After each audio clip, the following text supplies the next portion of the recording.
स्वागत है आपका आपके अपने यूट्यूब चैनल एडवोकेट दीप लीगल हब में। आज के इस वीडियो में हम बात करेंगे गुजारे भत्ते से संबंधित जो भी बातें होंगी आज के इस वीडियो में आपको बताई जाएंगी।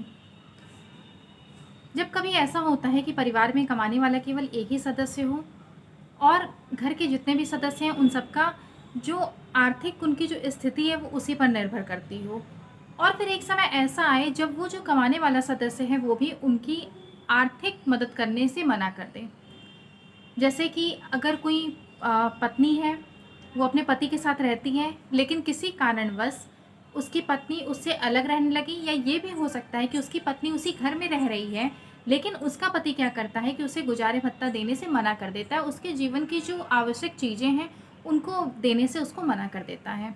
तो ऐसे में क्या होता है कि हमारे पास कोई भी ऑप्शन नहीं रह जाता कि अब हम क्या करें, और हमारे पास इतनी क्षमता भी नहीं है कि हम कमा सकें, या फिर हमारी जो परिस्थितियां हैं वो इस अनुरूप नहीं है कि हम अपना जीवन यापन खुद से कर सकें।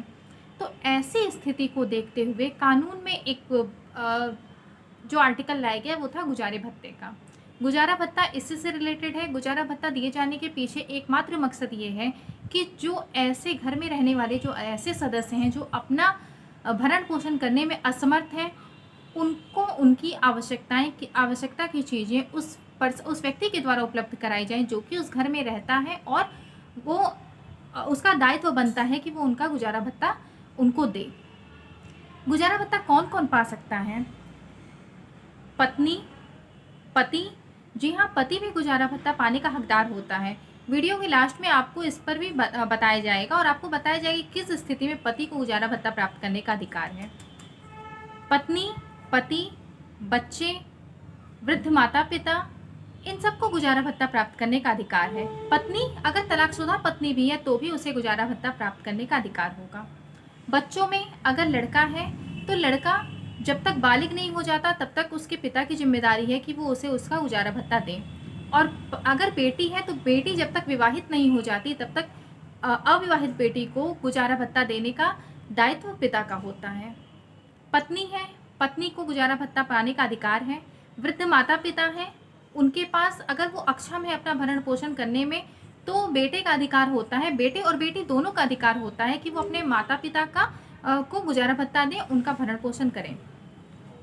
पत्नी अगर तलाकशुदा है तो तलाकशुदा पत्नी तब तक भरण पोषण पाने की हकदार होती है जब तक कि वो दूसरा विवाह ना कर ले।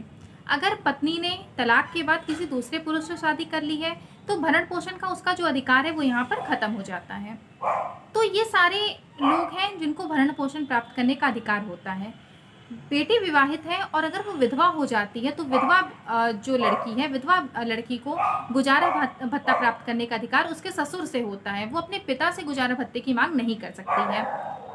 लड़का, बेटा या बेटी अगर शारीरिक रूप से विक्षिप्त है तो उनको जो गुजारा भत्ता देने का जो दायित्व है वो माता पिता का होता है।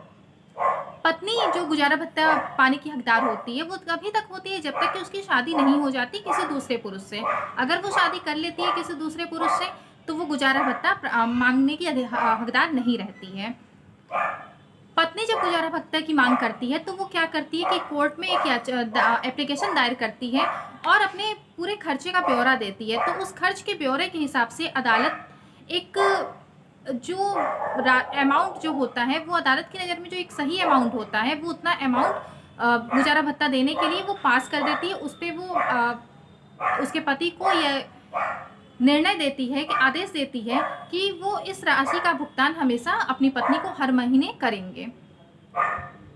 जो जब गुजारे भत्ते का जब अमाउंट जब तय किया जाता है तो उस समय पति और पत्नी दोनों की जो इनकम होती है, अगर पत्नी भी कमा रही है तो दोनों की इनकम देखी जाती है, आय के स्रोत देखे जाते हैं।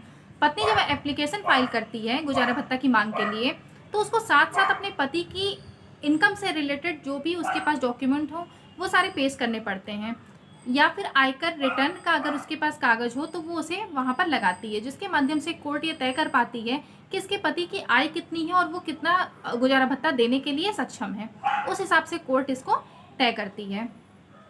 इसके बाद फिर अगर एक स्थिति और आती है, अगर पत्नी अपने पति से ज़्यादा कमाती है तो पति को गुजारा भत्ता देने के लिए कोर्ट नहीं कहती है। लेकिन अगर स्थिति ऐसी है कि पति और पत्नी दोनों कमा रहे हैं और पति पत्नी जितना कमा रही है उससे कई गुना ज़्यादा उसका पति कमा रहा है, तो इस स्थिति में कोर्ट देखेगी कि उसकी पत्नी को कितना गुजारा भत्ता दिलवाया जाए। उस हिसाब से कोर्ट गुजारे भत्ते का अमाउंट फिक्स करती है। अब आइए हम बात करते हैं, और ये जो गुजारा भत्ता जो दिया जाता है वो आईपीसी सीआरपीसी के सेक्शन 125 के तहत दिया जाता है।